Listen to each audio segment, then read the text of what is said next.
In this video ay ipapakita ko kung paano i-fix ang unknown format or damaged WinRAR or zip files. Pero bago tayo magsimula, kung bago ka pa lang sa aking channel, please consider subscribing, like, and click the notification bell para palagi kang updated sa aking mga pinakabagong upload. So without further ado, let's start.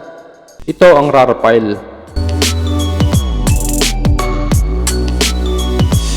Kapag i-extract ko ang RAR file, ay ganito ang lumalabas na error.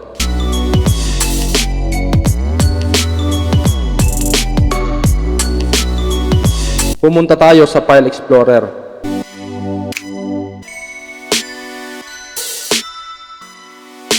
As you can see na 64-bit ang aking operating system. Buksan natin ang web browser. Ang gamit kong web browser ay Google Chrome.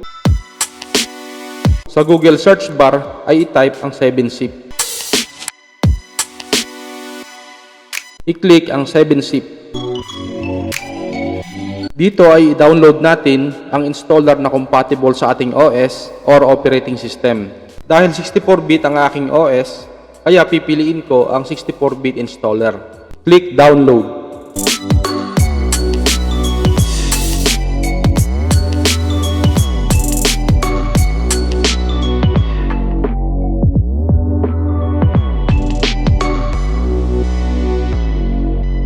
Then, i-install na natin ang na-download na 7-zip installer.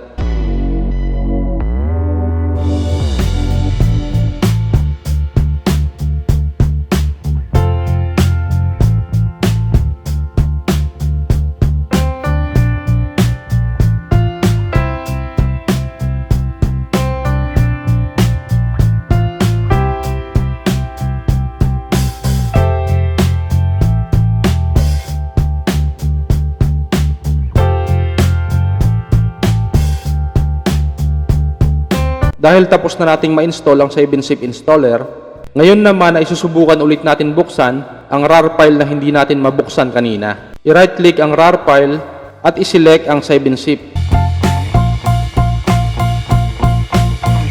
Then click extract here.